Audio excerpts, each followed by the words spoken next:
नमस्कार दोस्तों, स्वागत है एक बार फिर आपका मेरे इस चैनल में जिसका नाम कनेक्ट है। दोस्तों, जैसे पहले इंट्रो वीडियो बनाया था मैंने, तो आपने उसको देखा होगा कि अंग्रेज़ी दुनिया की सबसे आसान लैंग्वेज है और मैंने इसमें कुछ 20 हेल्पिंग वर्ब्स के बारे में डिस्कस किया था कि इन 20 के अलावा 21वां होता ही नहीं। तो आपको थोड़ा ये सुन के अच्छा महसूस होगा कि एक ऐसी लैंग्वेज जिसमें सिर्फ 20 हेल्पिंग वर्ब अगर अच्छे से समझ जाते हैं तो फिर आगे कुछ बचता ही नहीं। तो दोस्तों, अब बिना समय गंवाए बात करते हैं इस अनोखे ट्रेनिंग के कॉन्सेप्ट पर कि ये 20 हेल्पिंग वर्ब्स क्या है, जिसको मैं बोलता हूँ कि 20 क्या है। ये 20 हेल्पिंग वर्ब्स, जिसको हिंदी में दोस्तों सहायक क्रिया कहते हैं, तो ये एक सहायता करती है हर किसी लैंग्वेज में और ये 20 से ज़्यादा नहीं होती है। 20 तरीके की सहायक क्रियाएं हैं इंग्लिश में, जिसको आपको अच्छे से समझना है कि ये काम कैसे करती हैं।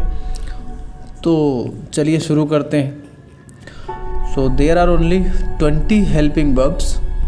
If you know how to use them you can speak fluent English. जी हाँ, केवल और केवल अगर आप ये जान लें कि इनका यूज कैसे करना है तो बस इंग्लिश ख़त्म है। तो है ना आसान दोस्तों। अब आपको केवल ये जानना है कि इन 20, जिसको मैं लोगो कहता हूँ या कर्मचारी, आपको समझने के लिए आसानी होती है, आपको इस्तेमाल क्या करना है, कैसे इनका यूज है।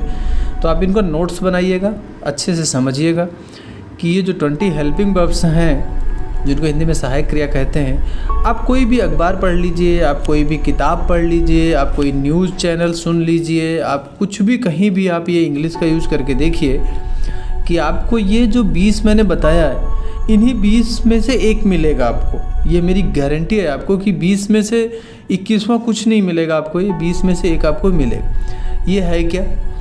जैसे is, am, are, has, have, had, was, were, do, does, may, can, could, must, might, should, would, shall, will, ought to।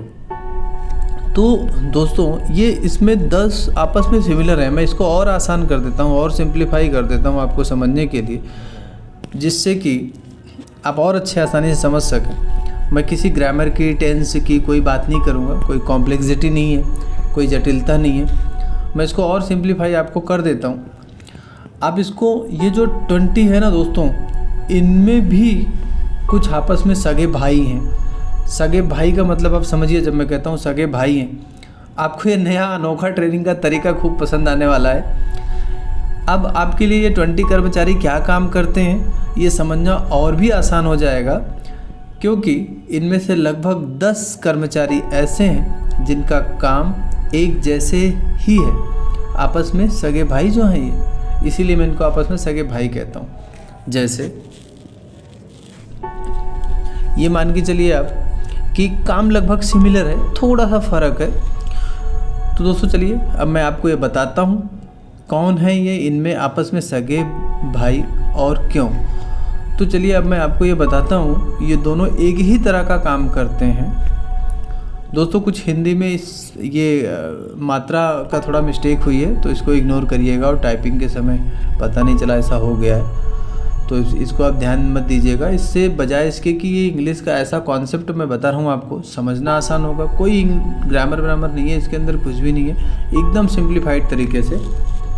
तो जैसे एग्जाम्पल में मैंने आपको दिया है कि इज़ और आर, ये दोनों आपस में सिमिलर हैं, इसीलिए मैं इनको बोलता हूँ सगे भाई, क्योंकि इनका इस्तेमाल सेम होना है। वॉज, वर, दोनों एक लगभग मिलर काम है। हैज़, हैव का लगभग सेम काम है। विल, शैल का एक ही काम है। डू, डज का एक ही काम है। कैन, कुड का एक ही काम है। मे, माइट का एक ही काम है। शुड, मस्ट का एक ही काम है।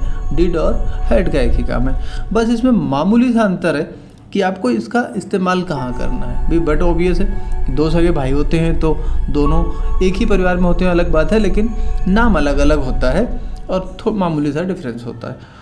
तो दोस्तों, ये ट्रेनिंग मॉड्यूल खासकर, जैसा मैंने पहले आपको इंट्रो पार्ट में बताया था, ये पार्ट 1 है। इंट्रो पार्ट में मैंने आपको बताया था कि खासकर प्राइवेट नौकरी करने वालों मेरे भाइयों बहनों फ्रेंड्स के लिए मैंने बनाया है इसे, क्योंकि मैंने ये अनुभव किया है कि आप चाहे कितने भी टैलेंटेड क्यों ना हो, और ख़ासकर ग्रामीण क्षेत्रों में जहाँ हिंदी मीडियम के स्कूल कॉलेज होते हैं, 10वीं तक एक सब्जेक्ट होता है इंग्लिश का, तो ऐसी जगह ये ज़रूर शेयर करिएगा कि लोगों को इसका फ़ायदा मिल सके और इंग्लिश की कन्फ्यूज़न ख़त्म हो सके। सो दोस्तों आप पार्ट 2 में आपको इसका और नियम बताऊंगा मैं, जिससे आपको ठीक से ये सब समझ आए कि आखिर ये 20 हेल्पिंग वर्ब्स जो 20 तरह की सहायक क्रियाएं हैं इनका, इसमें भी मैंने जैसे अभी आपको थोड़ा और सिंपल कर दिया है कि इसमें भी दो के सिमिलर काम है, तो आपको ज़्यादा मेहनत नहीं करना पड़ेगा। आपको एक को अच्छे से समझना पड़ेगा। जब आप एक को खूब अच्छे से समझ जाएंगे तो दूसरे का इस्तेमाल समझना आपको आसान रहेगा। तो अब इसके नेक्स्ट पार्ट में, पार्ट 2 में दोस्तों मैं आपको बताऊंगा कि इसका इस्तेमाल कैसे करना है, कुछ सेंटेंसेस के एग्जांपल देके बताऊंगा पार्ट 2 में। तो दोस्तों आपसे ये रिक्वेस्ट है कि आप चैनल को सब्सक्राइब करिए, दोस्तों को शेयर करिए और वीडियो लाइक